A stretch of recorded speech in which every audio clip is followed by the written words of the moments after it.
Hey guys and gals, Jared here with G&P Performance. Today we've got a 2012 Golf R, and we're going to be installing some Ohlins road and track coilovers.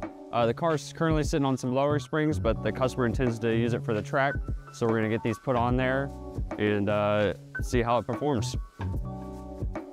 Let's see what's in the box here. Got our instructions for springs and the coilovers. Got our springs in here. The difference between the springs from front to rear is the height of the spring. Let's get our rear springs out. The rear springs are shorter than the front, as you can tell. Everything is nicely packaged here. All right, now that we got everything out of the box here, we'll break down what we got. Our front springs and our rear springs. The rear springs are shorter than the front. In front of the rear springs, we have our perches and then the adjustment collars for those perches, as well as the rubber isolators that the spring will sit on to keep vibrations and noises to a minimum. Over here, we've got our front springs, the perches that will adapt to the factory strut mounts, and then our rubber isolators and plastic rings to help the spring spin on the strut. But let's go ahead and assemble our front struts. We'll take our plastic ring, set it down on the perch there. Take our dust boot, slip that on. Take our springs, slip that over top there. This kit comes with spacers for the strut. Slip that on top. Then we'll take our rubber isolator, put it on top of the spring, and our Ohlins spring perch. Slip that over top. This customer, we have decided to go with new mounts and bearings for their struts. You don't have to do that on yours, but do pay attention when you're taking your factory struts apart. If there's any wear and tear or play in the bearings, go ahead and take our bearing, our strut mount. Then we'll take one of our washers, slip it over top, and then one of our nylon M14 nuts. We'll get that cinched down and we'll torque this to 35 Newton meters or 26 foot-pounds.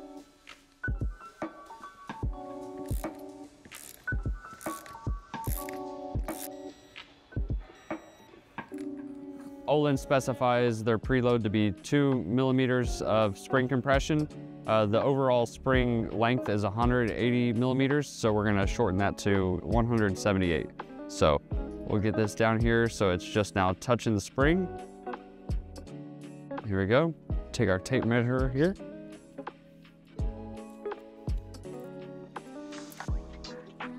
Overall length is 180, so we'll line this up. Check again.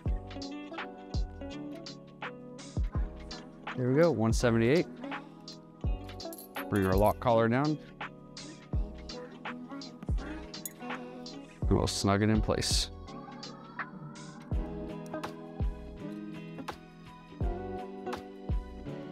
There you go. All right, now that we've got our front struts assembled, we can go ahead and put together our rear struts. Take our dust boots, slide them over top.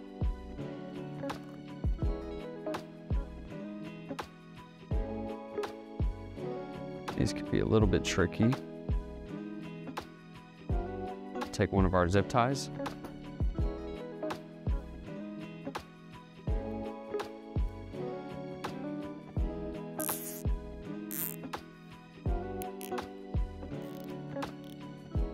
There we go. We'll cut that here in a second.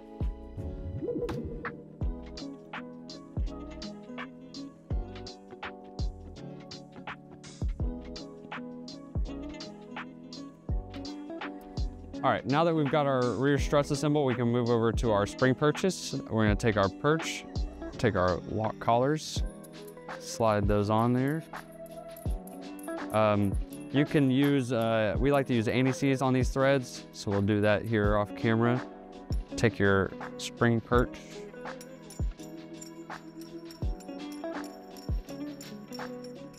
slide that down. Take our plastic ring, slip that over top.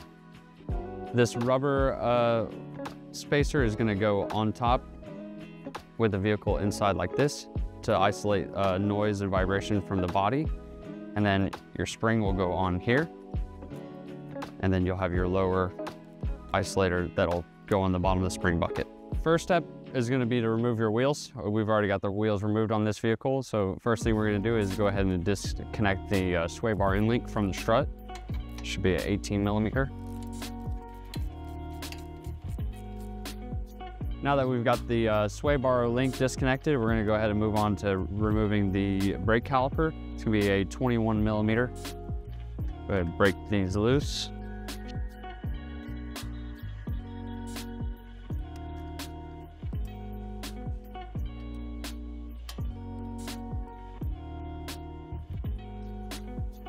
All right, we're gonna take this caliper and we're gonna move it over to the side.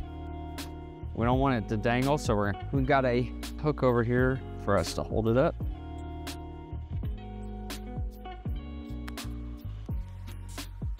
All right, next up we're gonna take out the axle bolt. It's gonna be a 12.24 millimeter.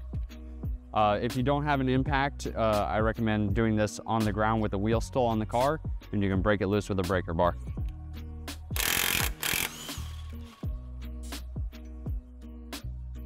Once the axle bolt's removed, we're gonna go ahead and move down to the lower ball joint and remove the 3 16 millimeter nuts that connect the ball joint to the lower control arm.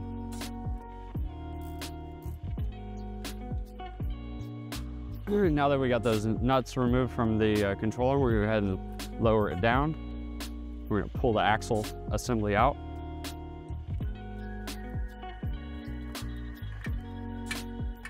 And kind of leave it over to the side. Next up, we're gonna loosen the 18 millimeter nut, and it is a 14 triple square on the other side.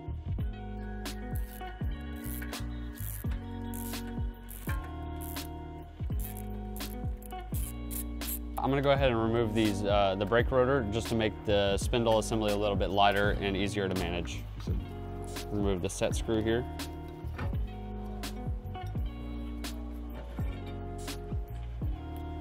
Set it off to the side. Now we can take a strut spreader, spread the strut, and we're gonna go ahead and drop the knuckle in the strut and separate them. Use our strut spreader tool here. Spread the strut open. And we'll remove, I like to remove the ratchet off. And then we'll slowly wiggle back and forth. Make sure our axle isn't in the way. There we go, just like that. Separated the knuckle from the strut. Now we can go up top and remove the 3 13 millimeter bolts that hold the OEM strut tower to the vehicle. All right, so for video purposes and filming this video, we went ahead and removed the cowling from the vehicle. You don't have to do that, but it makes it a lot easier to see what you're doing. And the only 2 things you have to remove in order to get it off is your 2 windshield wiper blades. So we'll go ahead and loosen these 3 13 millimeter bolts.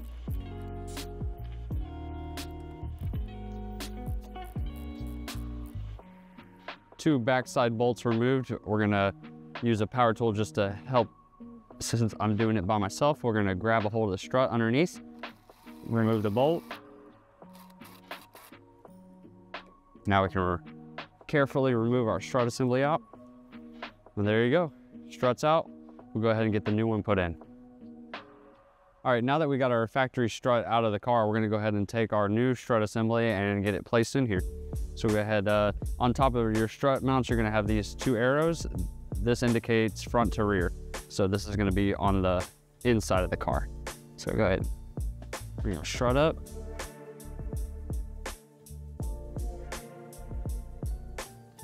Get this first bolt all the way in, and then we can go grab the others.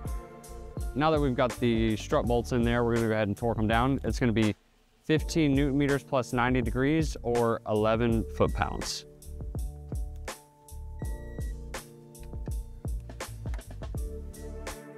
Change our torque wrench over to angle.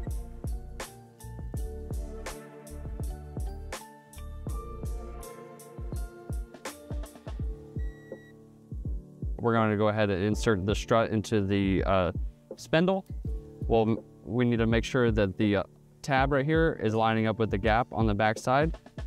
And go ahead and insert this in.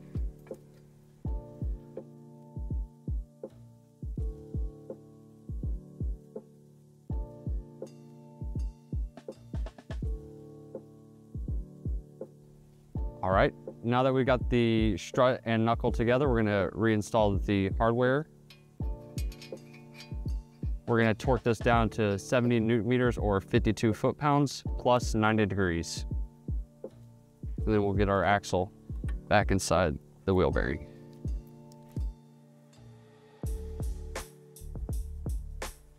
We're gonna reinstall our ball joint into the control arm.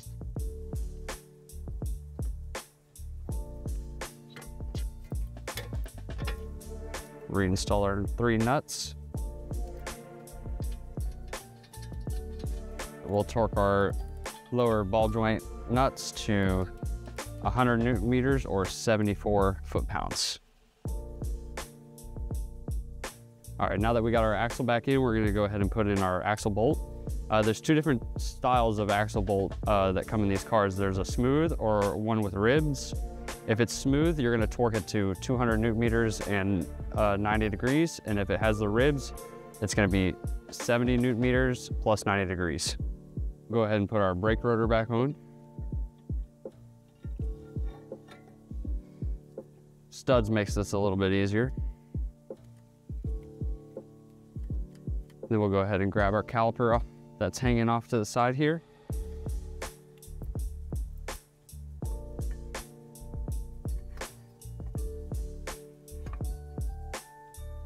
Grab our 21 mil hardware. All right, we'll get our caliper torqued down. It's gonna be 190 Newton meters or 140 foot-pounds. We get our brake line reinstalled here. Put our clip back in.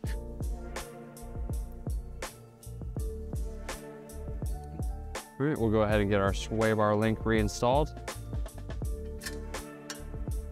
Having the other side disconnected will make this a lot easier.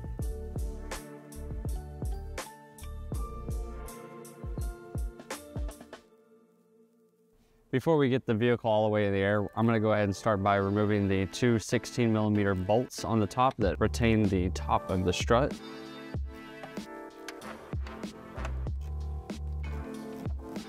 We're gonna go ahead and use a pull jack and support the lower control arm. We're gonna take an 18mm wrench on one side, and to make this a little easier, I'm just gonna use an impact to remove it.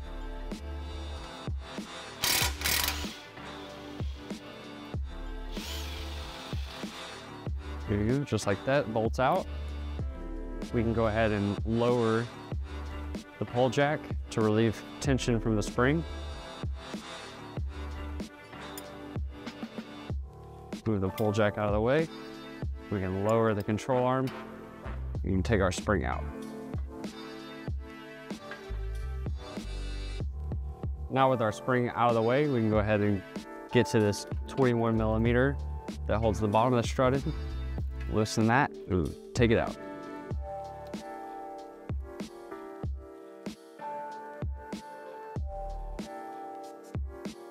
And go ahead and remove the strut. We'll take our assembled strut. We'll take the spacer that's supplied in the kit, insert the spacer into the bottom of the strut, insert the bolt, and then the washer for the other side. And set it up in place here. We'll go ahead and thread this bolt in. All right, now that we got the bolt in, we'll torque it down to 180 Newton meters or 132 foot-pounds. All right, in order to install the spring, you'll need to remove this rubber isolator. In order to do so, you're gonna have to break the plastic retainer that holds it in place. So we'll get that done. We got that rubber insert out. We're gonna take our spacer here, set it down inside the cup, take our spring, Ohlins lettering up, Take our plastic spacer and then our coilover perch. Insert that in there, and then on top goes our rubber isolator. Then we can take our pole jack. We'll jack it up into place. Go. Make sure that's centered on the upper spring perch.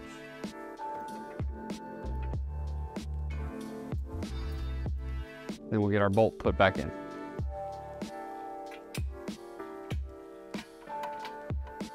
Our control arm bolt to 90 Newton meters or 66 foot-pounds.